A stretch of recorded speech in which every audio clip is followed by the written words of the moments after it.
Maths is our future. Engineering. The Jetson is a cartoon from 1960 showing the life of a Jetson family at utopian future, with their house in the sky and a robotics housemaid helping.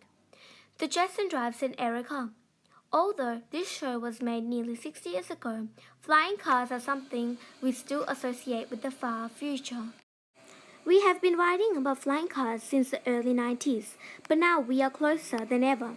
Eng, a Chinese company, has a flying car service in Dubai, where you are able to travel from one office building to another. How is this possible? It is all thanks to aerodynamic, the same stuff that is applied to planes, drones, bird, and even paper plane. Here is a paper plane I have made. Now I'm gonna throw it.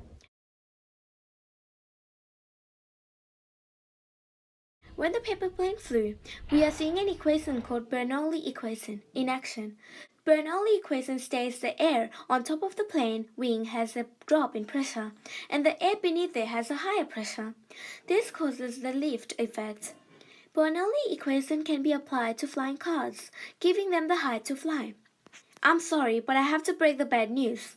While flying cars look like they will be used by the public in the next several years, they will most likely replace the Lamborghini because of how expensive they are.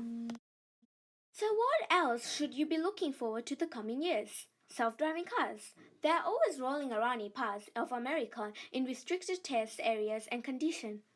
But what exactly can we do? Since you won't need a driver, why must everyone face one direction?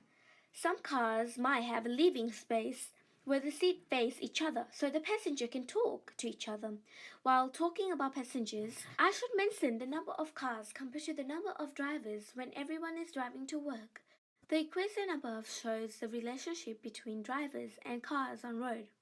By increasing the average of passengers per car, the number of cars on road would decrease.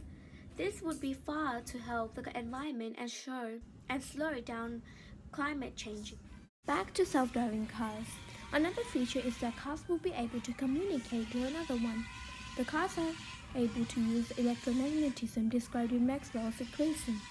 This equation talks about the relationship between electrical current, flux, and magnetism of an area.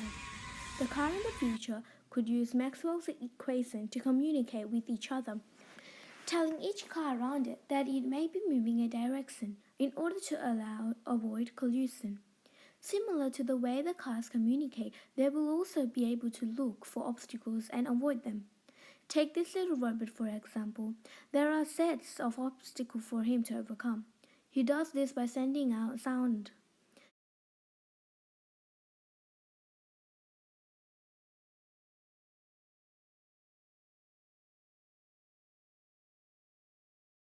Take a sperm whale for example. They locate their prey by sending out clicks of sound through the water. They see how long it takes the sound to bounce off, and the shorter the time, the closer the distance. With distance equaling speed multiplied by time, Rory, the whale, and even cars can determine the distance of possible threat. We are only touched the surface of maths in our future. From the wheels to the flying cars and beyond, maths have made all this possible.